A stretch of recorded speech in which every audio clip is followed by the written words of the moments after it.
Iran Israel পরস্পরের বিরুদ্ধে বহু বছরের ছায়াযুদ্ধ থেকে বেরিয়ে এখন প্রকাশ্যে লড়াই নেমেছে।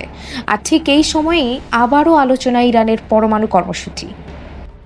যুক্তরাষ্ট্র বলছে কর্মসূচির আড়ালে পরমাণু অস্ত্র তৈরির চেষ্টা চালাচ্ছে দেশটি। শুধু বলেই ক্ষান্ত হয়নি, এজন্য দেশটির উপর গত কয়েক দশক ধরে একের পর এক অর্থনৈতিক নিষেধাজ্ঞা আরোপ করেছে তারা। পশ্চিমা গণমাধ্যমে প্রায় এমন খবর প্রচার করা হয় যে ইরান পরমাণু অস্ত্র তৈরির দ্বার প্রান্তে রয়েছে। তবে তেহরান এসব খবরকে গুজব বলে দাবি করেছে। এরপরও আশ্বস্ত হয়নি আমেরিকা। ইরাককে আলোচনার টেবিলে ডেকে আনা হয়। ফলশ্রুতিতে 2015 সালে উভয় পক্ষের মধ্যে একটি চুক্তি স্বাক্ষরিত হয় এবং পরের বছর 2016 সালের জানুয়ারি মাসে কার্যকর হয়। এটি ইরান পরমাণু চুক্তি হিসেবে বেশি পরিচিত।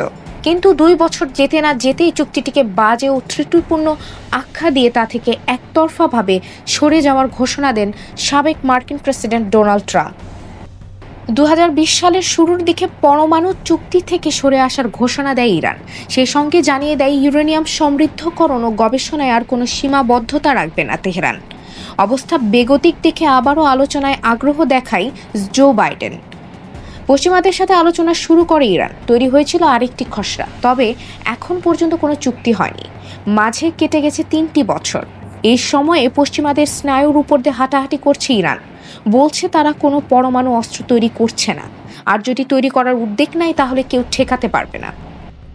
চলতি বছরের জানুয়ারিতে আইএইর প্রধান রাফায়েল গ্রসি বলেন ইরান কয়েকটি পরমাণু অস্ত্র তৈরির জন্য প্রয়োজনীয় ইউরেনিয়াম সংগ্রহ করে ফেলেছে।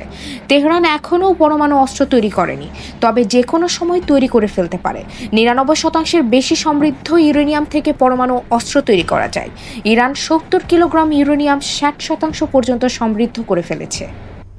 ইরানের সর্বোচ্চ ধর্মীয় নেতা আয়াতুল্লাহ আল খমেনি হুঁশিয়ারি দিয়ে বলেছেন, তেহরান যদি পারমাণবিক অস্ত্র কর্মসূচি চালিয়ে যেতে চায় তাহলে পশ্চিমারা চাইলেও ইরানকে পারমাণবিক অস্ত্র তৈরি করা থেকে আটকাতে পারবে না।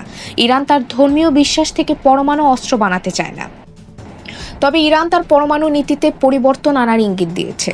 ইসরায়েলের সঙ্গে সাম্প্রতিক টক্করের পর ইরানের পারমাণবিক কেন্দ্রগুলোর নিরাপত্তা ও সুরক্ষা বিভাগের কমান্ডার ব্রিগেডিয়ার জেনারেল আহমদ হোকতালা বলেছেন, দখলদার ইসরায়েল যদি ইরানের পরমাণু কেন্দ্র ও স্থাপনাগুলোতে হামলা চালায় তাহলে তেহরান চুপ করে বসে থাকবে না, বরং পারমাণবিক অস্ত্র তৈরির কাজে হাত দেবে।